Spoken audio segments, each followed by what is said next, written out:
कोयटा समेत बलूचिस्तान भर में कल जो पुरतशद्दुद वाक़यात हुए थे, जिसमें बड़ी तादाद में हमलावर भी मारे गए, इसके साथ सिविलियन और जो सिक्योरिटी फोर्सेस है उनकी भी कैजुअल्टीज़ हुई है। उनके मुकाबले में आज कोयटा शहर और दीगर सूबे के दीगर इलाकों में हालात कदर पुरसकून है, अमन है। सिक्योरिटी फोर्सेस ने मुख्तलिफ इलाकों में जो है वो मोर्चज़न है और उन्होंने सिक्योरिटी संभाल रखी है। अगर हम कोयटा की बात करें तो कोयटा में जो रेड जोन है वो बंद है और जो हसास इलाके हैं वहाँ पर सिक्योरिटी मौजूद है, लेकिन कोयटा शहर में कल के मुकाबले में आज ट्रैफिक बहाल है। जो तिजारती इदारे हैं वो भी खुले हुए हैं। कल के वाक़े के दौरान कोयटा शहर मुकम्मल तौर पर बंद था, ट्रैफिक भी बंद थी, लेकिन आज हालात बिल्कुल पुरसुकून है।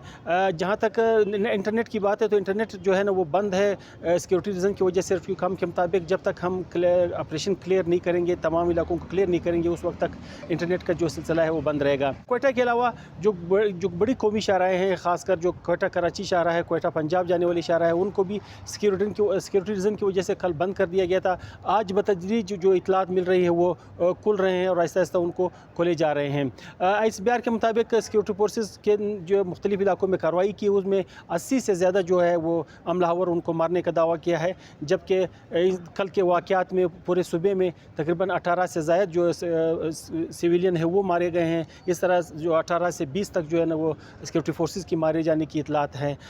आज हालात पुरसुकून है। जहाँ तक नोशकी में डिप्टी कमिश्नर की अगवा की बात है, वो गैर मुसद्दिक़ा इतलात के मुताबिक उनको छोड़ दिया गया है, ताहम सरकारी तौर पर इसकी तस्दीक नहीं हो सकी है।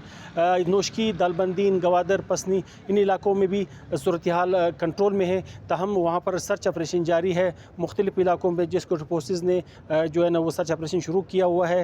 अब तक ऑपरेशन का ये सिलसिला जारी है। सिक्योरिटी फोर्सेस मुख्तलिफ इलाकों में मौजूद है। वज़ीर दाखिला बलूचिस्तान और जो वफाकी वज़ीर दाखिला मोहसिन नकवी भी कल रात को गए कोयटा पहुँचे, जहाँ उन्होंने जो शहदा है उनकी पुलिस जो सिक्योरिटी एहलकार शहीद हुए थे उनकी नमाज जनाजे में शिरकत की। फिर उन्होंने अहम इजलास में शिरकत की। कोर कमांडर के साथ भी इजलास हुआ, उन्होंने भी वहाँ पर सिक्योरिटी सूरत हाल का जायज़ा लिया है।